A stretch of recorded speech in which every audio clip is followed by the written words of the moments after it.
গেল অক্টোবর থেকে চলছে ইসরায়েল ফিলিস্তিন যুদ্ধ। সারা বিশ্বের অনেক দেশই ফিলিস্তিনকে স্বাধীন রাষ্ট্রের স্বীকৃতি দিয়েছে। ফিলিস্তিনের যুদ্ধ বন্ধের আহ্বানও জানিয়েছে তারা। সবশেষ স্বাধীন রাষ্ট্র হিসেবে এবার ফিলিস্তিনকে স্বীকৃতি দিয়েছে ইউরোপের দেশ স্লোভেনিয়া। ফিলিস্তিনকে স্বাধীন রাষ্ট্রের স্বীকৃতি দেওয়ার ইঙ্গিত দিয়েছে ফ্রান্সও। সম্প্রতি ফ্রেঞ্চ পার্লামেন্ট অধিবেশনে ফিলিস্তিনি পতাকা উত্তোলনের ঘটনাও ঘটেছে। আসলে কি ঘটেছিল সেদিন ফ্রেঞ্চ পার্লামেন্টে, জানাচ্ছেন সহকর্মী সাইমন প্রভা।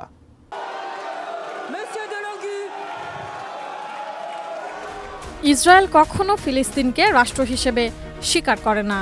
বর্তমান ইসরায়েলি সরকার পশ্চিম তীর ও গাজা মিলিয়ে ফিলিস্তিন রাষ্ট্র প্রতিষ্ঠার বিরোধী। তবে ফিলিস্তিনকে ইতোমধ্যেই প্রায় 150 রাষ্ট্র স্বীকৃতির ঘোষণা দিয়েছে। জাতিসংঘের সদস্য দেশগুলোর মধ্যে 140টি দেশ ইতোমধ্যেই রাষ্ট্র হিসেবে স্বীকৃতি দিয়েছে ফিলিস্তিনকে।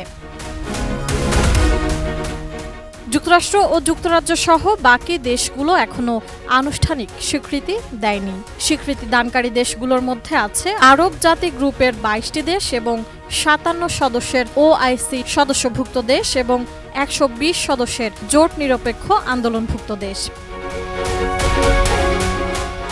ফিলিস্তিনকে স্বাধীন রাষ্ট্রের স্বীকৃতি দেওয়ার ইঙ্গিত দিয়েছে ফ্রান্সও। দেশটির প্রেসিডেন্ট ইমানুয়েল ম্যাক্রো সম্প্রতি বলেছেন তার দেশ ফিলিস্তিনকে স্বীকৃতি দিতে প্রস্তুত। তবে সম্প্রতি ফরাসি পার্লামেন্টে ফিলিস্তিনি পতাকার রঙের প্রতিনিধিত্বকারী পোশাক পরে একটি অধিবেশনে উপস্থিত হন দেশটির বামপন্থী আইন প্রণেতারা।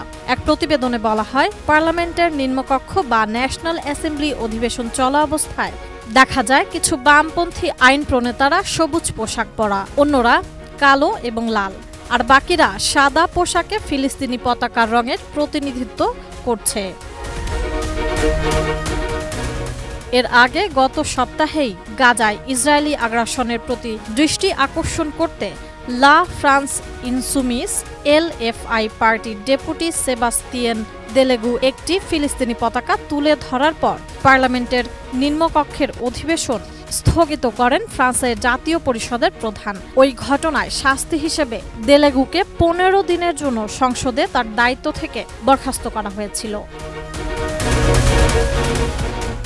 ফ্রান্সের জুনিয়র বাণিজ্য মন্ত্রী ফ্রাঙ্ক ব্রিস্টার গাজা যুদ্ধ সম্পর্কিত একটি প্রশ্নের উত্তর দেওয়ার সময় ফিলিস্তিনের পতাকা ওড়ানোর ঘটনা ঘটে বলে জানা গেছে। গত 7 অক্টোবর সংঘাত শুরু হওয়ার পর থেকেই ফ্রান্স প্রকাশ্যে ইসরায়েলকে সমর্থন করেছে।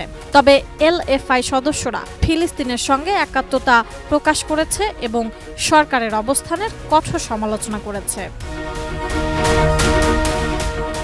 এদিকে স্বাধীন রাষ্ট্র হিসেবে এবার ফিলিস্তিনকে স্বীকৃতি দিয়েছে ইউরোপের দেশ স্লোভেনিয়া।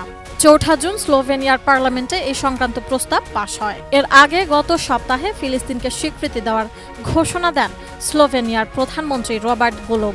এছাড়া গত 28 মে ফিলিস্তিনকে স্বীকৃতি দেয় ইউরোপের 3 দেশ স্পেন, আয়ারল্যান্ড ও নরওয়ে। সংবাদ মাধ্যম টাইমস অব ইসরায়েল এক প্রতিবেদনে জানায়, 28 মে তালিকার সবশেষ দেশ হিসেবে ফিলিস্তিনকে স্বাধীন রাষ্ট্র হিসেবে স্বীকৃতি দেয় আয়ারল্যান্ড। এর আগে একই দিনে ফিলিস্তিনকে রাষ্ট্রের স্বীকৃতি দেয় স্পেন ও নরওয়ে। সাইমন প্রভা, এটিএন নিউজ।